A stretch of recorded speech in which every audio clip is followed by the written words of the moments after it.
مومنوں پڑھتے رہو تم اپنے آقا پر درود، ہے فرشتوں کا وظیفہ الصلاۃ والسلام۔ میرے مرشد گرامی کا خوب ارشاد فرماتے ہیں، اجالا جس کا ہے دو جہاں میں وہ میرے آقا کی روشنی ہے۔ اجالا جس کا ہے دو جہاں میں وہ میرے آقا کی روشنی ہے، اور انہی کے قدموں کی برکتوں سے یہ زندگی آج زندگی ہے۔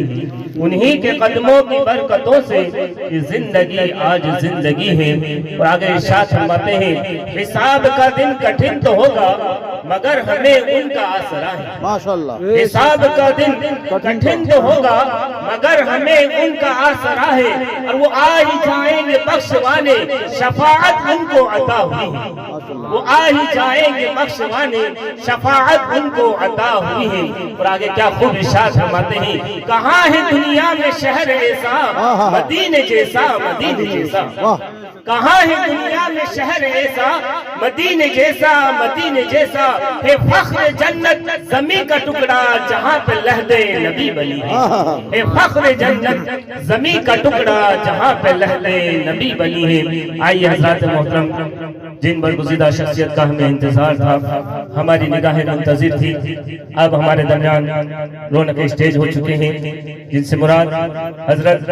پیر طریقت، رہبر شریعت، آبروی سنیت، حضرت علامہ مولانا مفتی شاکر القادری صاحب مقدس النورانی کی مقدس بارگاہ میں میں عرض گزار ہوں، حضرت تشریف لائے اور اپنے نایاب کلام سے ہمارے قلوب کو منور و مجلہ فرمائے۔ صرف ان دو شعر کے ساتھ سرے محفل کرم اتنا میرے سرکار ہو جائے، سرے محفل کرم اتنا میرے سرکار ہو جائے، نگاہیں منتظر رہ جائے اور دیدار ہو جائے۔ سرے محفل کرم اتنا میرے سرکار ہو جائے، نگاہیں منتظر رہ جائے اور دیدار ہو جائے، نگاہیں منتظر رہ جائے اور دیدار ہو جائے۔ ایک مرتبہ جھوم کر نعرہ توحید و رسالت فرمائے، نعرہ تکبیر، نعرہ تکبیر، نعرہ رسالت، نعرہ رسالت، شہنشاہ خطابت، آبروی سنیت، حضرت شاکر القادری صاحب قبلہ، نعرہ تکبیر، نعرہ رسالت۔ قال الله تبارك وتعالى في شان عظمة حبيبه الكريم، إن الله وملائكته يصلون على النبي يا أيها الذين آمنوا صلوا عليه وسلموا تسليما اللهم صل وسلم دائما أبدا على حبيبك خير خلقه كلهم سبحان ربك رب العزة عما يصفون وسلام على المرسلين والحمد لله رب العالمين لا إله إلا الله محمد رسول الله صلى الله عليه وسلم۔ الحمد لله رب العالمين خالق المخلوقين، والصلاة والسلام على سيد الأنبياء والمرسلين طه وياسين وعلى آله وأصحابه وأزواجه وأهل بيته أجمعين، أما بعد، فأعوذ بالله من الشيطان الرجيم، بسم الله الرحمن الرحيم، كل نفس ذائقة الموت، صدق الله العظيم۔ معزز سامعین، رونق بزم علماء دین، پردہ نشین خواتین، السلام علیکم ورحمۃ اللہ وبرکاتہ۔ وعلیکم السلام۔ آئیے ہم اور مل کر اپنی اور ساری کائنات کے مرکز عقیدت انیس الغریبین جان عالمین حضور رحمت للعالمین کے دربار پر حسین میں انتہائی ادب و احترام کے ساتھ درود پاک کی ڈالی کو عشق و محبت کی تھالی میں سجا کر حضور کی بارگاہ میں نظر کریں اور جے لگا کر پڑھیں، اللہم صلی علی سیدنا مولانا محمد طب القلوب و دوائیہا و عافیت الابدان و شفائیہا و نور الابصار و ضیائیہا و علی آلہ دائما سرمدا۔ منا علینا ربنا اذ بعث محمدا ایدہ بی ایدہ ایدنا بی احمدا ارسلہ مبشرا ارسلہ ممجدا صلو علیہ دائما صلو علیہ سرمدا۔ ایک بار اور درود پاک پڑھی، اللہم صلی علی سیدنا مولانا محمد بارک وسلم صلاۃ و سلاما علیک یا حبیب اللہ صلی اللہ علیہ وآلہ وصحبہ وسلم۔ لی خمسۃ اطفی بہا حر الوباء الحاتمہ، المصطفیٰ والمرتضی وابناہما والفاطمہ۔ غوث اعظم بمنی بے سرو ساما، مدد قبلہ دی مدد کعبہ ایما مدد۔ قادریم نعرے یا غوث اعظم می زنم، دمز شیخ احمد رضا خان قطب عالم می زنم۔ قادریم و چشتیم نعرے یا مرشد می زنم، دمز شیخ شعیب الاولیاء و تاج الشریعہ مفتی اعظم می زنم۔ ہمارے دین کی حقانیت کے دونوں شاہد ہیں، معین الدین اجمیری، محی الدین جیلانی۔ یہ مہینہ جو گزرا اور جس کی کچھ تاریخیں کہیں کہیں ختم ہوئی اور کہیں آخری مرحلے پر ہے، تو یہ مہینہ پیران پیر غوث اعظم دستگیر رضی اللہ تعالیٰ عنہ کی یادوں کا مہینہ تھا، اور اس ماہ مبارک کے اندر پیر پیرا میر میلا شاہ جیلا شیخ عبد القادر جیلانی محی الدین سبحانی شیخ لاسانی قندیل نورانی کا وصال ہوا، اور عالمی پیمانے پر جہاں بھی نبی پاک کے دیوانے ہیں غوث اعظم کی بارگاہ میں نظر و نیاز بھی کرتے ہیں، اور ان کی بارگاہ میں اہتمام کے ساتھ محفلوں کا انعقاد بھی کرتے ہیں۔ تو حضور غوث اعظم کی شان بہت ہی اعلیٰ اور بالا ہے۔ سرکار غوث اعظم دنیا میں آئے نہیں ہیں، آنے سے پہلے ان کا چرچا ان کے بزرگوں نے کیا، جیسے کہ حضرت سیدنا شیخ جنید بغدادی رحمۃ اللہ تعالی علیہ، جو حضور غوث اعظم کے 200 سال پہلے کے بزرگ ہیں، وہ سرکار پیر پیرا میرے میرا شاہ جیلا کی آمد سے پہلے ان کی آمد کی خوشخبری بھی بتاتے ہیں، اور ان کا تذکرہ جمعے کے خطاب میں کر کے عوام کو بتاتے ہیں کہ آنے والا بہت اونچی شان لے کر کے آئے گا۔ حضرت سیدنا خضر علیہ السلام کا قول ہے کہ ہم نے بہت سارے نبیوں کے دوروں کو دیکھا اور بہت سارے ولیوں کے دوروں کو دیکھا، لیکن ہم نے یہ پایا ہے کہ آمنہ کا لال جس طرح تمام نبیوں میں نبیوں کا تاجدار ہے،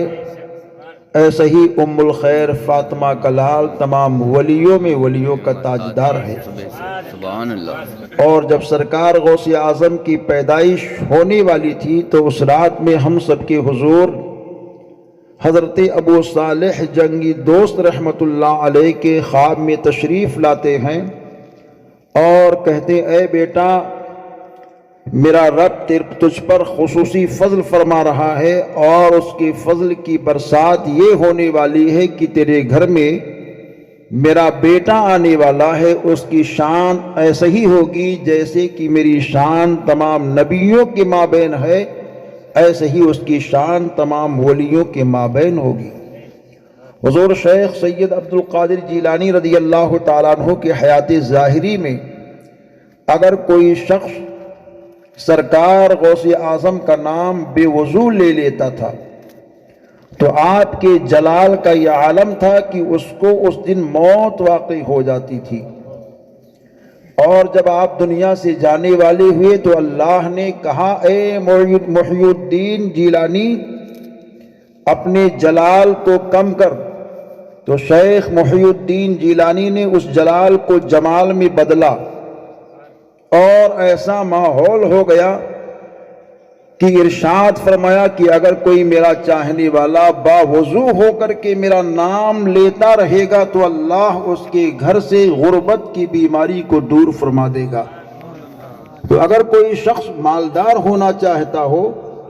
تو باوضو ہو کر کے شیخ عبد القادر جیلانی محی الدین سبحانی کا تذکرہ کرتا رہے، اللہ اس کو مالدار بنا دے گا۔ سبحان اللہ، سبحان حضور غوث اعظم کی شان بہت زیادہ ہے،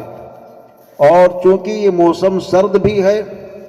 اور ہم لوگ ایصال ثواب کی غرض سے یہاں بیٹھے ہیں، مرحوم کے چہلم کی فاتحہ کی تقریب میں بیٹھے ہیں، اس وجہ سے چند باتیں میں موت کے تعلق سے کر کے اپنی گفتگو کو ختم کرنے کی کوشش کروں گا، کیونکہ سرد موسم کے اندر زیادہ لمبی بات کرنا یہ بہتر نہیں ہے۔ ویسے ہمیشہ دیوانوں کا مقابلہ ہر موسم میں موسم سے ہوا ہے،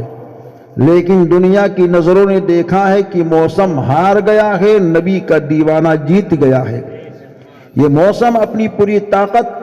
اور پوری قوت کے ساتھ ہر ایک کو اٹھانے کی کوشش کر رہا ہے۔ کچھ لوگ یہ سوچتے ہوں گے موسم سرد ہے، ٹھنڈ ہوائیں ہیں، مگر ڈٹا ہے نبی کا دیوانہ، جمع ہے نبی کا دیوانہ، بیٹھا ہے نبی کا دیوانہ، اور موسم کو آواز دیتا ہے تو بھی اپنی طاقت لگا کر دیکھ لے، ہم بھی اپنی محبت لگا کے دیکھ لیتے ہیں۔ اور ہوتا یہی ہے کہ نبی کا دیوانہ جیتتا ہے، اور کیوں نہ جیتے، کیونکہ اللہ نے بہت ساری شان نبی یہ دو جہاں کے دیوانے کو عطا فرمائی ہے۔ حضور پیر پیرا شاہ جیلاں شیخ عبد القادر جیلانی کے مناقب و کرامات آپ نے بھی حضرت مولانا صاحب سے سماعت کیا، اور حضرت علامہ خلیل صاحب نے بھی اپنی گفتگو میں باتیں رکھی، اور آپ نے بھی غالباً کچھ باتیں رکھی ہوں گی، اور جناب نور الدین بھائی سے بھی آپ نے کلام کو سماعت کیا، اور بلبل باغ مدینہ جناب محمد کامل رضا رضوی سے بھی آپ نے کلام کو سماعت کیا۔ ہم سب بڑے خوش بخت ہیں کہ اللہ نے ایسے ماحول میں ہم کو نبی پاک کے ذاکرین میں پیدا فرمایا ہے کہ ہم نبی پاک کا ذکر کرتے بھی ہیں اور نبی پاک کا ذکر سنتے بھی ہیں۔ موتیں دنیا میں بہت سارے لوگوں کو آئی ہیں، اور ہمیشہ یہ منظر دنیا کے لوگ دیکھتے رہیں گے جب تک یہ زمین کا نظام قائم ہے، دنیا قائم ہے۔ ہر ایک کے مرنے کے ماحولات ہمارے اور آپ کے نظروں کے سامنے آتے ہی رہیں گے۔ جبھی تو اللہ تعالیٰ نے اعلان فرمایا کل نفس ذائقۃ الموت، ہر نفس کو موت کا مزہ چکھنا ہے۔ موت سے کس کو رستگاری ہے؟ آج وہ تو کل ہماری باری ہے۔ موت ایک ایسا اٹل قانون ہے جس قانون کے مقابلے میں ہر ایک جاندار کو آنا ہی ہے۔ موت ایک ایسا پل ہے جس پل کے اوپر سے ہر ایک کو چلنا ہی ہے۔ موت ایک ایسا جام ہے جس جام کو ہر بشر کو پینا ہی ہے، اور صرف موت جانداروں ہی کے لیے نہیں ہے، بلکہ اللہ نے کلام پاک میں دوسری جگہ اعلان فرمایا کل من علیہا فان وَيَبْقَى وَجْهُ رَبِّكَ ذُو الْجَلَالِ وَالْإِكْرَامِ، ساری کائنات کے لیے فنا ہے، باقی رہنے والی ذات صرف اللہ تعالیٰ کی ذات ہے۔ پتہ یہ چلا یہ چاند کی چاندنی، یہ سورج کی روشنی، یہ زمین کی پستی، یہ آسمان کی بلندی، اور یہ پہاڑوں کی بلندی، یہ دریا کی روانی، یہ موجوں کی طغیانی، سب کے لیے فنا ہے۔ باقی رہنے والی ذات صرف اللہ تعالیٰ کی ذات ہے، اور اللہ تعالیٰ اپنے حبیب کا چرچا کرتا ہے، اور جب اللہ تعالیٰ حبیب دو جہاں کا چرچا کر رہا ہے تو اس سے یہ بات ظاہر ہو گئی ہے کہ خدا کی ذات باقی ہوگی اور مصطفیٰ کی بات باقی ہوگی۔ جبھی تو لوگوں نے روکنے کی بہت کوشش کی تھی، مگر ہم سب کے امام نے کہا تھا مٹ گئے مٹتے ہیں مٹ جائیں گے آدھا تیرے، نہ مٹا ہے نہ مٹے گا کبھی چرچا تیرا۔ نبی یہ دو جہاں کی بات کل بھی ہو رہی تھی، آج بھی ہو رہی ہے، اور صبح قیامت تک ہوتی رہے گی۔ موت جب آتی ہے تو حال کیا ہوتا ہے کسی کو معلوم نہیں ہے۔ آج ہمیں جب موت کی بات سننے کو ملتا ہے تو ہم سوچتے یہ موت کی بات کیوں لوگ کرتے ہیں۔ موت کے آنے سے ہمیں ڈر لگتا ہے، موت کی بات ہونے سے ہمیں خوف آیا کرتی ہے، موت کا تذکرہ کرنے سے ہمارے رونگٹے کھڑے ہو جاتے ہیں۔ کچھ لوگ یہ کہتے ہیں گھر میں موت کا ماحول ہے، پھر خطیب کو، عالم کو یا عامل کو موت کا تذکرہ نہیں کرنا چاہیے۔ ایک تو گھر میں موت، دوسرا غم کی بات کیوں کی جا رہی ہے؟ موت کے آنے کے بعد میں موت کی بات نہیں ہونی چاہیے۔ کچھ لوگ یہ کہتے ہیں موت آتی ہے تو گھر کو ویران کر کے جاتی ہے، کچھ کا خیال یہ ہے موت آتی ہے تو گھر کے اندر غم لا کر کے چھوڑ دیتی ہے، کچھ کا خیال یہ ہے کہ موت آتی ہے تو گھر کو برباد کر کے جاتی ہے، کچھ کا خیال یہ ہے موت آتی ہے تو ایک باپ کو بیٹے سے الگ کر دیتی ہے، موت آتی ہے تو ایک رشتہ دار کو دوسرے رشتہ دار سے دور کر دیتی ہے، موت آتی ہے تو ایک بیوی کو شوہر سے الگ کر دیا کرتی ہے۔ لیکن اے نبی کے دیوانوں، یہ موت کسی کے گھر کو ویران کرنے نہیں آتی ہے، یہ موت کسی باپ کو بیٹے سے دور کرنے نہیں آتی ہے، موت کسی بیٹی کو ماں سے الگ کرنے نہیں آتی ہے، بلکہ موت آتی ہے تو ایک عاشق کو نبی پاک کا دیدار کرانے آتی ہے، ایک امتی کو نبی پاک کے چہرے کا دیدار کرانے آیا کرتی ہے۔ گویا کہ موت جب آتی ہے تو موت کے آنے کے بعد میں عاشق کو نبی پاک کا دیدار نصیب ہوتا ہے، اور جب نبی پاک کا دیدار ہوتا ہے تو حضرت شیخ عبدالحق محدث دہلوی رحمت اللہ تعالی علیہ کہتے ہیں، جب سے میں نے یہ پڑھا کہ قبر میں نبی پاک کا نورانی چہرہ دکھایا جائے گا تو کہتے ہیں میں روزانہ دعا کرتا تھا، اے مولا مجھ کو جلد موت دے تاکہ میں اپنی آنکھوں سے نبی دو جہاں کا نورانی چہرہ دیکھ لوں۔ تو موت ایک ایسی چیز ہے کہ اس موت کے آنے کے بعد میں دیوانوں کو نبی پاک کا نورانی چہرہ دکھایا جاتا ہے، لیکن جس کے پاس کچھ نہیں ہے وہ تو موت سے ڈرے گا۔ جو ایماندار ہوتے ہیں، عاشق ہوتے ہیں، جب اس کو نہلا کر کفنا کر تیار کیا جاتا ہے تو یہ کہتا ہے لے چلو مجھ کو جلدی لے چلو، میرے منزل کی جانب لے کر کے چلو، کیونکہ قبر کی کوٹری میں اجالا دینے والے حبیب آ رہے ہیں، قبر کے منزل کے اندر روشنی دینے والے مصطفیٰ آ رہے ہیں، قبر کی تاریکی میں طیبہ کے والی کی آمد ہونے والی ہے، شمس الضحیٰ کی آمد ہونے والی ہے، بدر الدجا کی آمد ہونے والی ہے۔ لیکن جو بدکار لوگ ہوتے ہیں، جو خطاکار لوگ ہوتے ہیں، جو نافرمان لوگ ہوتے ہیں، جب ان کو لے کر کے لوگ چلتے ہیں تو وہ کہتے اے میرے عزیزو کیوں مجھ کو ایسی جانب لے جا رہے ہو جہاں مجھے سزا ملنے والی ہے، جہاں مجھے دکھ ملنے والا ہے، جہاں مجھے درد ملنے والا ہے، جہاں مجھ کو کرب ملنے والا ہے۔ ایسی باتیں لوگ کیا کرتے ہیں، لیکن عزیزان گرامی، حضور رحمت عالم صلی اللہ علیہ وآلہ وسلم کی محبت میں رہنے والوں، آقائے دو جہاں سے سچی پیار اور عقیدت رکھنے والوں، حضور رحمت عالم سے محبت اور پیار کا تمغہ اپنے گلے میں ڈالنے والوں، حضور سید عالم صلی اللہ علیہ وسلم کے پیار میں تڑپنے والوں، سرکار کے شیدائیوں، آج جب موت کسی کی واقع ہو جاتی ہے تو ہم یہ سوچتے ہیں مرنے کے بعد میں انسان انتقال کر گیا، اب اس کا بولنا بند ہو گیا ہے، اس کا دیکھنا بند ہو گیا ہے، اس کا سننا بند ہو گیا ہے، یہ ساری چیزیں ہمارے ذہن و فکر میں چلا کرتی ہیں، مگر حدیث پاک کا مفہوم ہے جب کسی کا انتقال ہوتا ہے تو بعد انتقال وہ بولتا بھی ہے، وہ سنتا بھی ہے، وہ دیکھتا بھی ہے، آخر وہ بولتا کیا ہے؟ تو حدیث پاک میں ہے کہ جانے والا یہ کہتا ہے اے میرے گھر والوں، اے میرے عزیزوں، اے مجھ کو نہلانے والوں، میرے جسم کے اوپر میرے جسم کے اوپر گرم پانی کو کم ڈالو، کیونکہ موت کے چنگل نے مجھے اتنا کمزور کر دیا ہے جو پانی کی گرمی کو بھی برداشت کرنے کی طاقت نہیں رکھتا۔ اس کے بعد میں جب اس کو کفن کا کپڑا پہنایا جاتا ہے تو پھر میت کلام کرتی ہے اے میرے جسم پر آخری پوشاک کو ڈالنے والے، اے میرے جسم پر کفن کے کپڑے کو ڈالنے والے، دیکھ تیرے ساتھ بھی یہ سلوک ہونے والا ہے، اس سلوک کے آنے سے پہلے اس کی تیاری کر لے۔ بعد میں اس کے جسم کو جب کفن کے اندر ملبوس کر دیا جاتا ہے اور لوگ لے کر کے چلتے ہیں، اور جیسے ہی لوگ لے کر کے چلتے ہیں تو ایک عجب سما ہوتا ہے، عجب کیفیت ہوتی ہے، گھر کے لوگ رو رہے ہیں، اپنے بھی رو رہے ہیں، بیگانے بھی رو رہے ہیں، مرد بھی رو رہا ہے، عورتیں بھی رو رہی ہیں۔ وہ جانتے ہیں کہ کل جو شخص ہمارے اندر تھا اب وہ جا رہا ہے، جانے کے بعد میں دوبارہ آئے گا نہیں۔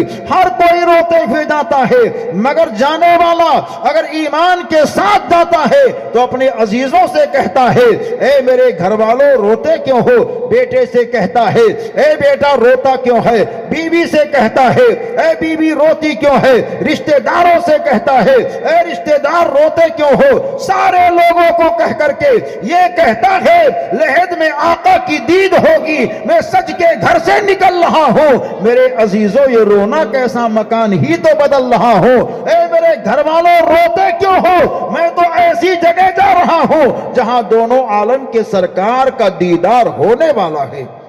چنانچہ لوگ اس کو لے کر کے چلتے ہیں، اور چلنے کے ساتھ ایک عجب کیفیت، ایک عجب خوشی کا سما ہوتا ہے اس کے لیے جو ایماندار ہوتا ہے۔ اور جب لوگ اس کے جنازہ میں شامل ہوتے ہیں، گھر سے اس کو نکالنا چاہتے ہیں تو پھر میت کلام کرتی ہے اے میرے جنازہ میں آنے والوں، اے مجھ کو کاندھا دینے والوں، اے میرے گھر سے مجھ کو دور کرنے والوں، دیکھو آج میرا گھر مجھ سے چھوٹ رہا ہے، آج میری اولاد مجھ سے چھوٹ رہی ہے، آج میرے کنبے قبیلے کے لوگ مجھ سے چھوٹ رہے ہیں، آج میرے ساتھ میرا مال نہیں بلکہ آج تو میرے ساتھ میرا اعمال جا رہا ہے، تم دنیا کے چکر میں مت رہنا۔ یہ میت کلام کرتی ہوئی جاتی ہے، لیکن آج ہمارا حال کیا ہے؟ آج ہم کس طرح خواب غفلت میں پڑے ہوئے ہیں، آج ہم اپنے آخرت کی تیاری کرنے سے کوسوں دور نظر آ رہے ہیں۔ عورتیں ہیں تو وہ اپنے حال میں مگن ہیں، آدمی ہے تو اپنے حال میں مگن ہے۔ اگر کسی کے پاس تھوڑی دولت ہو جاتی ہے تو غریبوں کی وہ قدر نہیں کیا کرتا ہے۔ بے قدری کا عالم یہ ہے کہ وہ یہ سوچتا ہے اس کا کوئی وجود ہی نہیں ہے، لیکن اللہ کی بارگاہ میں کون کتنا بڑا مقبول ہے اس کے بارے میں ہمیں بھی نہیں معلوم، آپ کو بھی نہیں معلوم۔ کچھ ایسے لوگ ہوتے ہیں جو اللہ کی بارگاہ میں بڑے مقبول ہوا کرتے ہیں، بخشے بخشائے لوگ ہوا کرتے ہیں، وہ چلتے ہیں عام لوگوں کی طرح، کھاتے ہیں عام لوگوں کی طرح، پیتے ہیں عام لوگوں کی طرح، سوتے ہیں عام لوگوں کی طرح، مگر ان کی زندگی بخشے بخشائے لوگوں کی طرح ہوتی ہے۔ اور جو بخشے بخشائے ہوتے ہیں ان کا حال یہ ہوتا ہے کہ نبی دو جہاں ارشاد فرماتے ہیں اگر کوئی جانے والا گنہگار گیا ہے، خطا کار گیا ہے اور اس کے جنازہ میں 40 لوگوں نے مل کر کے شرکت کی ہے اور دعائیں پڑھ دی ہے تو 40 لوگوں کی دعاؤں کی برکت سے اللہ تعالیٰ اس کے خطاؤں کو معاف فرما دیا کرتا ہے۔ اور اگر کوئی بخشا بخشایا گیا تو بتایا یہ گیا ہے کہ اس کے جنازہ میں جتنے لوگ شامل ہوتے ہیں اللہ سب کے گناہوں کو معاف فرما دیا کرتا ہے۔ اس تعلق سے حضرت خواجہ باقی باللہ رحمت اللہ علیہ کا ایک واقعہ یاد آ رہا ہے۔ حضرت خواجہ باقی باللہ کا مزار شریف دہلی کی سرزمین پر موجود ہے، آپ کے انتقال کا لمحہ بالکل قریب ہے۔ آپ نے اپنی مجلس کے اندر ایک کفن چور کو دیکھا، بلایا اور بلانے کے بعد میں اپنے جیب سے 5 روپیہ آپ نے اس کو دے دیا اور کہا اے کفن چور دیکھ میرے مرنے کا وقت بہت قریب ہے، جب میری موت ہو جائے لوگ مجھ کو دفن کر دیں تو تو کفن کی چوری تو کیا کرتا ہے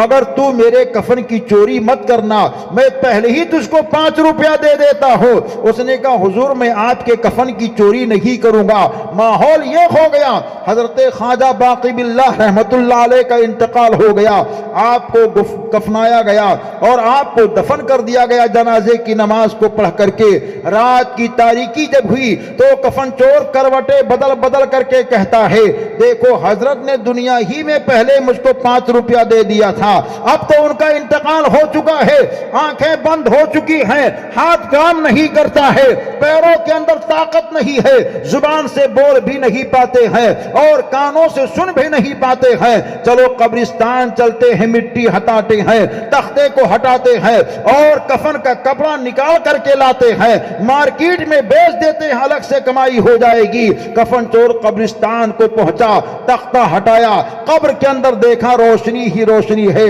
سوچتا یہ چاند کی چاندنی کی روشنی ہوگی، لیکن اس کو معلوم نہیں کہ جو اللہ کے محبوب بندے ہوتے ہیں ان کے قبروں میں دنیا کی روشنی نہیں بلکہ مدینہ طیبہ کی روشنی آیا کرتی ہے۔ وہ دیکھتا ہے کہ قبر کے اندر خوشبو ہی خوشبو ہے، سوچتا آج لوگوں نے عطر کا چھڑکاؤ کیا ہوگا، یہ اس کی خوشبو ہوگی، لیکن اس کو معلوم نہیں جو اللہ کے محبوب بندے ہوتے ہیں ان کے قبروں کے اندر جنت الفردوس کی خوشبو آیا کرتی ہے۔ کفن کے کپڑے کو پکڑا اور پکڑ کر کے کھینچنا چاہا، اتنے میں حضرت خواجہ باقی باللہ رحمت اللہ علیہ نے ایک کروٹ کو بدلی اور کروٹ بدلنے کے بعد میں کفن چور کے ہاتھ کو پکڑا اور ہاتھ پکڑ کر کے بولتے ہیں نادان جنتی ہو کر کے جنتی کے کفن کی چوری کر رہا ہے۔ اس نے کہا حضور آپ جنتی ہیں، آپ کا کردار جنتی ہے، آپ کے صبح و شام جنتی ہے، میں ایک کفن چور انسان میں کیسے جنتی؟ تو حضرت خواجہ باقی باللہ رحمت اللہ علیہ کہتے ہیں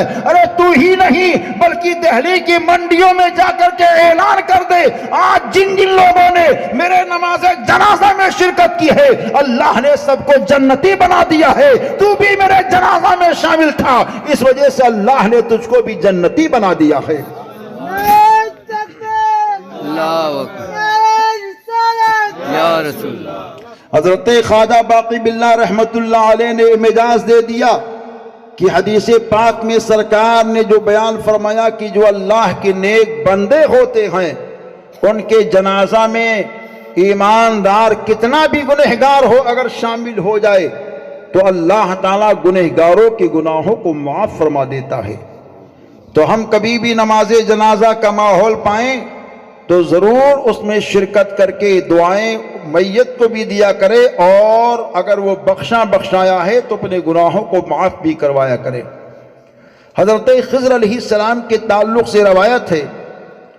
کہ آپ کو اللہ نے آب حیات نصیب فرمایا۔ آب حیات جس کو نصیب ہو جاتا اس کو موت واقع جلدی نہیں ہوتی ہے، طویل عمر اللہ نے ان کو دی ہے۔ جب کہیں کوئی اللہ کا بندہ بھٹک جاتا ہے، راستہ بھول جاتا ہے تو اس کی رہنمائی کے لیے حضرت خضر علیہ السلام وہاں تشریف لایا کرتے ہیں۔ اور اتر پردیش کی سرزمین پر ایک اللہ کے محبوب ولی آرام فرما ہے جن کو سلطان الشہداء فی الہند کہا جاتا ہے، جو حضرت سید سالار مسعود غازی رضی اللہ تعالیٰ عنہ کے نام سے یاد کیے جاتے ہیں، جن کا مزار شریف بہرائچ شریف کی سرزمین پہ ہے۔ ان کے تعلق سے لطائف اشرفی کے اندر ایک واقعہ ذکر ہے جس کو خطیب مشرق حضرت علامہ مشتاق احمد نظامی نے اپنی کتاب کے اندر جس حوالے سے بات کو لکھا ہے کہ حضرت سید سالار مسعود غازی کا وہ آستانہ ہے جس آستانے مقدسہ پر ہر آدھے گھنٹے میں حضرت خضر علیہ السلام کی آمد ہوا کرتی ہے۔ تو کہتے اگر کسی کو نصیب ہو وہاں جانا تو کم سے کم آدھا گھنٹے تک ضرور وہاں بیٹھا کرے، ممکن ہے کہ ان کے آمد کی وجہ سے ان کے جسم کی ہوا لگ جائے تو بیماروں کو شفا مل جائے۔ تو کہنا یہ ہے کہ حضرت خضر علیہ السلام کا ذکر حضرت سیدنا منور علی شاہ رحمت اللہ علیہ نے سنا۔ یہ حضرت منور علی شاہ رحمت اللہ علیہ کون ہیں؟ جن کا مزار مقدس یو پی کی سرزمین الہ آباد میں واقع ہے، جو سرکار غوث اعظم رضی اللہ تعالیٰ عنہ کے دور میں تھے اور حضور غوث اعظم کی خدمت میں وضو کے لیے پانی دیا کرتے تھے۔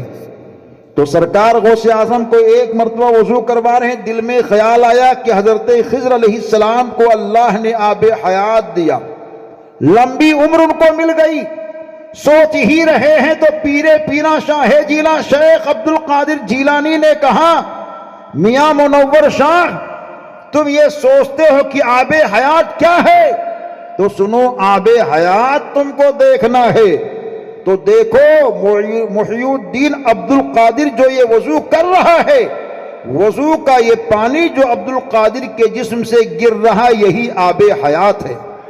اتنا کہنا تو حضرت منور علی شاہ رحمت اللہ علیہ آگے بڑھے اور آپ نے وضو کے غسالہ شریف جو سرکار غوث اعظم کے جس میں پاک سے گر رہا تھا، ایک چلو لیا اور پی لیا، دوسرا چلو پھر لیا پھر پی لیا، تیسرا چلو پھر لیا پھر پی لیا، چوتھا چلو لیا پھر پی لیا، یہاں تک کہ 6 چلو آپ نے وضو کے پانی کو پیا۔ تو سرکار غوث اعظم ارشاد فرماتے، اے منور علی شاہ بس کرو بس کرو، اللہ نے تم کو 6 مرتبہ چلو کے پانی کے ذریعے سے وضو کے پانی کا پینا نصیب فرمایا ہے، اور میرے رب نے تم کو 600 سال کی عمر عطا فرما دی ہے۔ اب اگر زیادہ پیو گے تو بڑھاپا تمہیں زیادہ تکلیف دے گا۔ یہ سرکار غوث اعظم رضی اللہ تعالیٰ عنہ ہیں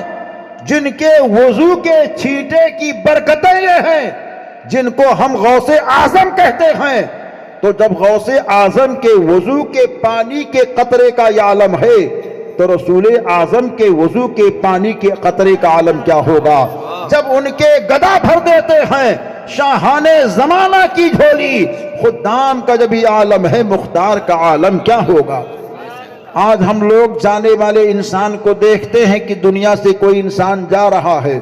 تو جانے کے بعد میں پھر ہم یہ نہیں سوچتے کہ ہم کو بھی جانا ہے۔ کچھ انسان اتنے جری ہو چکے ہیں کہ وہ اپنے بازوؤں کی طاقت پر ناز کرتے ہیں، پیروں کی قوت پر ناز کرتے ہیں، زمین جائیداد پر ناز کرتے ہیں، لیکن جاؤ دیکھو دارا سے پوچھو، سکندر سے پوچھو، فرعون زمانہ سے پوچھو، نمرود سے پوچھو، ابو جہلیوں سے پوچھو، ان کے پاس کتنی دولت تھی۔ اسی ملک ہند کے اندر نہ جانے کتنے بڑے بڑے بادشاہ آئے چلے گئے، قبروں کے اندر سو رہے ہیں، ان کا نام و نشان نظر نہیں آ رہا ہے۔ جو حکومت بھی کرتے تھے، مال بھی جن کے پاس تھا، جائیداد بھی جن کے پاس تھی، زمین بھی جن کے پاس تھی، مگر آج ان کا چرچا نہیں ہوتا ہے۔ لیکن ایک سفید گنبد میں آرام فرما خواجہ خواجگاں شاہ ہندوستان کو دیکھو کہ گھر گھر میں ان کا چرچا ہے، نگر نگر میں ان کا چرچا ہے، گلی گلی میں ان کا چرچا ہے، کیونکہ وہ بادشاہ جو آئے تھے زمین کے لیے آئے تھے، میرے خواجہ جو آئے تھے نبی کے دین کے لیے آئے تھے۔ جو زمین کے لیے آتا ہے اس کا نام مٹ جایا کرتا ہے، جو نبی کے دین کے لیے آتا وہ کائنات میں چھا جایا کرتا ہے۔ تو یہاں سبحان اللہ، آپ رہیں۔ نعرہ تکبیر، نعرہ رسالت، نعرہ رسالت، ہند کا ایک ہی راجا، ہند کا ایک ہی راجا، نعرہ تکبیر، نعرہ رسالت۔ سبحان اللہ۔ تو آپ کو اللہ نے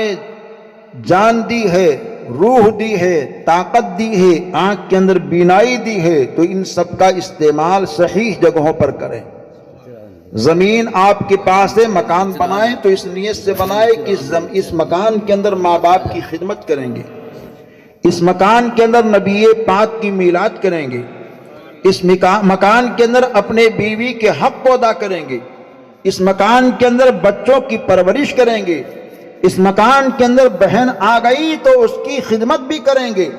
اس مکان کے اندر اپنے پڑوسیوں کو بٹھا کر کے غوث اعظم کا لنگر کھلائیں گے، اس مکان کے اندر بزرگوں کا تذکرہ کریں گے۔ یہ ساری سوچ اگر ہے تو زمین جو آپ نے لی، جس پر مکان آپ نے بنایا، وہ زمین آپ کے لیے یہاں بھی کام آئے گی اور وہ زمین آپ کے لیے وہاں بھی کام آئے گی۔ آج باپ نے بیٹی کی شادی کر دی اور بیٹے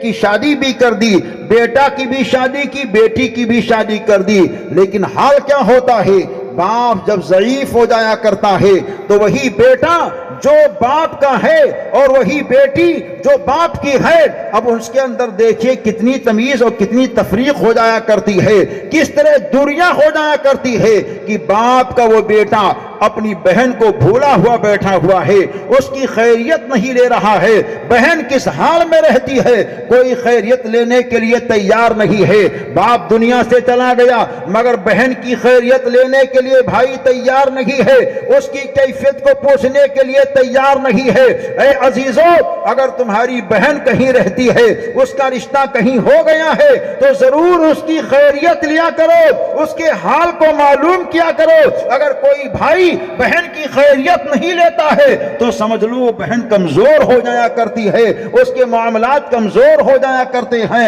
اگر بہن کو طاقتور دیکھنا چاہتے ہو تو بہنوں کی خیریت لیا کرو۔ اور کچھ لوگ ایسے بھی نوجوان ہیں جو اپنے حال میں ایسے مست رہتے ہیں کہ ان کا کھانا مل گیا، سب کچھ ان کو مل گیا، ان کو تمباکو مل گئے، سب کچھ ان کو مل گیا، ان کو پینا مل گیا، سب کچھ ان کو مل گیا۔ بیوی ہے تو اس کی فکر نہیں ہے، بچے ہیں تو اس کی فکر نہیں ہے، اولاد ہے تو اس کی فکر نہیں ہے۔ کچھ لوگ تو ایسے نوجوان ڈگمگا رہے ہیں، رات کی تاریکی چھاتی ہے اور رات کی تاریکی چھا جاتی ہے تو اپنے زبانوں کے پاس ہونٹوں کے قریب شراب کی بوتلیں لا کر کے لگا لیا کرتے ہیں، نشے میں بدمستی کے ساتھ پوری رات گزار دیا کرتے ہیں۔ نہ تو ماں کی خدمت کی پرواہ ہے، نہ تو باپ کے خدمت کی پرواہ ہے، نہ تو رشتہ دار کی خدمت کی پرواہ ہے، نہ تو بیوی کے حقوق کی پرواہ ہے، نہ کسی اور کے حق کی پرواہ ہے۔ بدمستی میں اپنی زندگی کو گزارا کرتے ہیں۔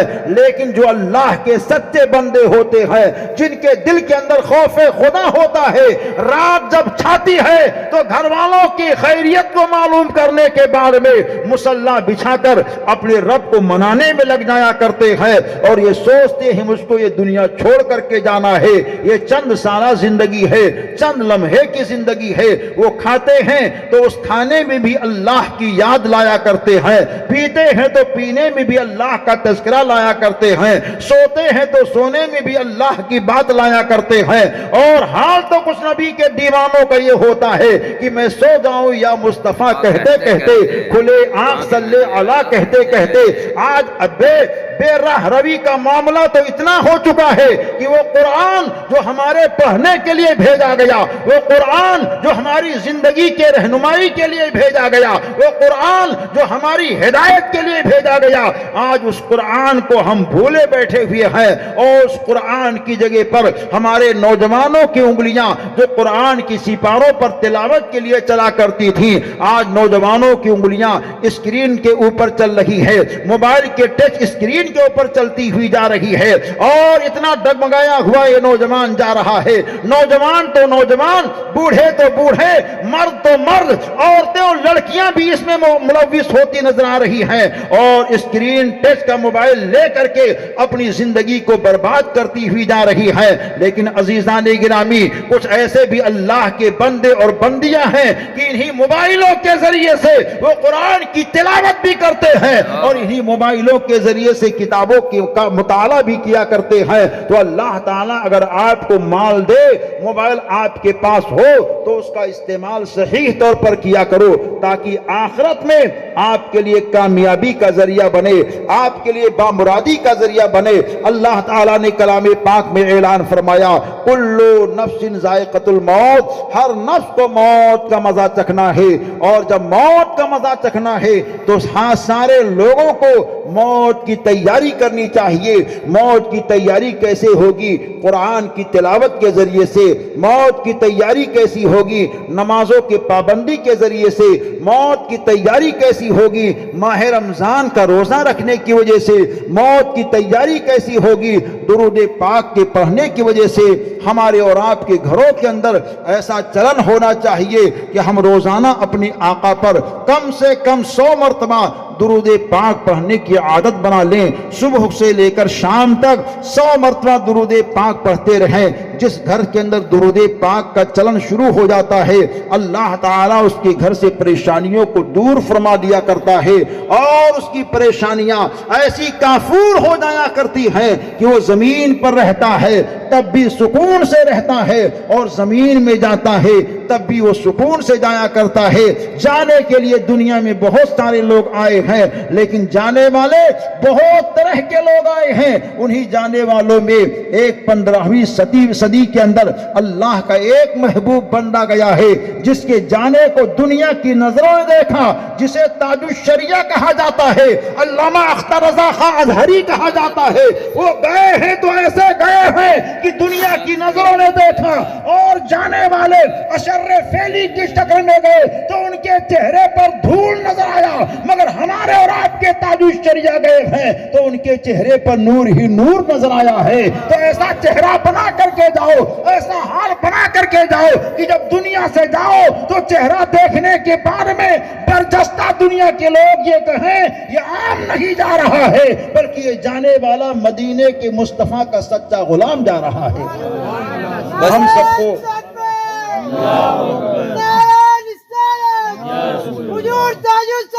زندہ باد۔ بستی بستی کریا کریا، کون بنا مہمان کعبہ؟ تاج الشریعہ کا چرچا ہر جگہ ہو رہا، وہ بھی گئے ہیں تو دنیا نے ان کو یاد کیا۔ جنازے کے ماحولات کو دیکھا دنیا نے تو لاکھوں کی تعداد میں دیوانے تھے۔ 57 ملک کے لوگوں نے خطوط کے ذریعے سے تعزیت کے الفاظ کو پیش کیے۔ تو ایسی زندگی بنا لو کہ انتقال کے بعد میں جب لوگ کاندھا دیں تو کاندھا دینے کے بعد میں لوگ یہ کہیں کہ یہ جانے والا عاشق مصطفیٰ جا رہا ہے، یہ جانے والا محلے کا نمازی جا رہا ہے، یہ جانے والا بھائی کا خیال کرنے والا جا رہا ہے، یہ جانے والا ماں باپ کی خدمت کرنے والا جا رہا ہے،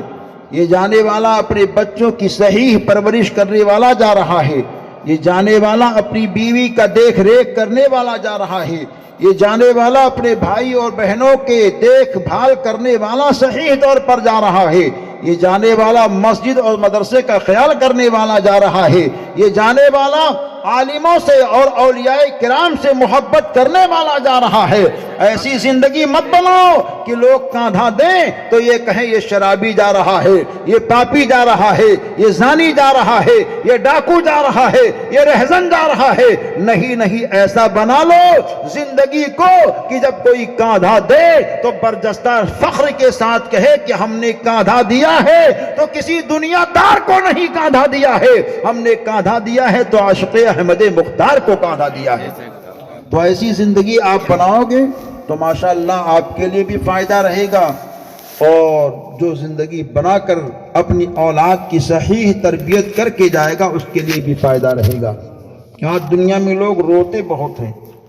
حضرت سیدنا علی مرتضیٰ مشکل کشا رضی اللہ تعالیٰ عنہ فرماتے ہیں کہ جو اللہ کا بندہ دنیا والوں کے سامنے روتا ہے اس کو رب کے سامنے رونے کا موقع نصیب نہیں ہوتا،